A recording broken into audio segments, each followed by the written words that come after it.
So when did you all start the walking tours? Kai and I have been doing the tours, if you want to say, on a regular basis now for, I don't know, 3-4 years.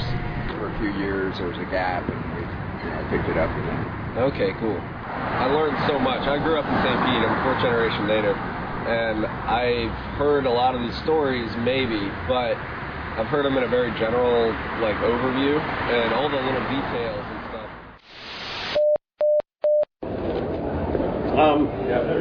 We do these every week during the season between October and April. Every week of the month is a different tour. When we have a fifth Saturday in a month, we do a special tour. The first Saturday of the month is our traditional tour. We do basically a figure eight downtown, and we talk about the historic districts.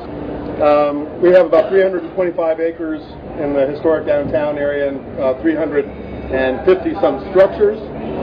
And then the second Saturday, we do our newest tour, which is the waterfront tour. And that's a real fun one. I like it a lot.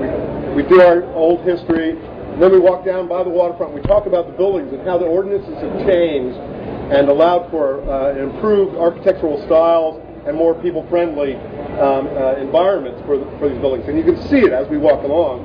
And then, of course, we talk about the waterfront, how it was established. We just celebrated our centennial of the waterfront park system last year. And then we come back, we go up to the north along the park system, then come south and finish up by where the market normally is, by Alang Stadium. The third one, which is today, we'll go into Old Northeast, get a little bit of the waterfront early history, and then we turn it over to some of the Northeast historians, and we go through their neighborhood, usually into a bed and breakfast. That's going to be closed today, but we're going to go into a different house in Old Northeast, which will be fun. And then we finish up at the Vinoy, and we have their docent there give us a little tour.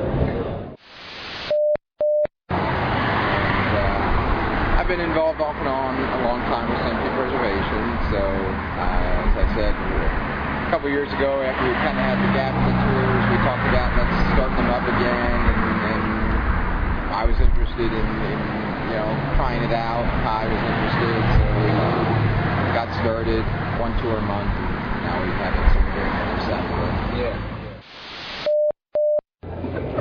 Okay, we're going to start with the beginning history.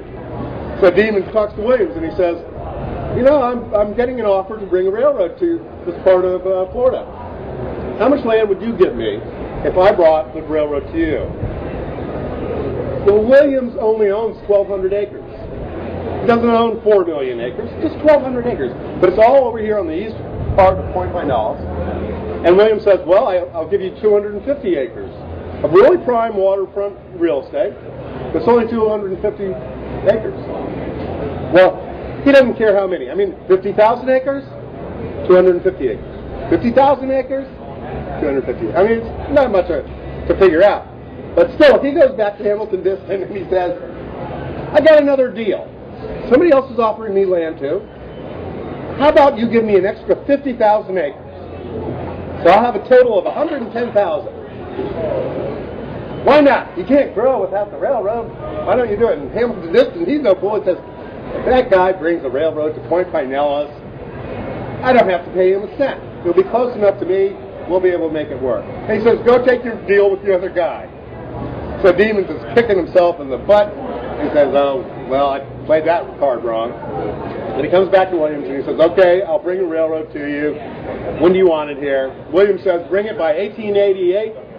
And you have to build a pier and you have to build a hotel. That's part of the deal. And then you get 250 acres. So Demons gets his railroad here, makes it here on time, lots of struggles and difficulties getting it here. But he gets here in 1888. He's about 2 blocks away. He builds a railroad depot. Then he builds a little pier going out into the bay. And he builds the Detroit Hotel, which is our oldest structure right down here on the corner. We'll walk by that in a second. And then they plot out the downtown area, and that's when we get our grid pattern. It's probably really different because each one of you has different strengths and different backgrounds, focuses, stuff like that. Yeah, the tours. Somebody can come on a tour, and if it's a different set of us or different combination of us, I think the tours are different. And then there's the picture of John Williams with the very long beard, and usually has some comment about, I'm still trying to work on it, I'm getting there, but not quite.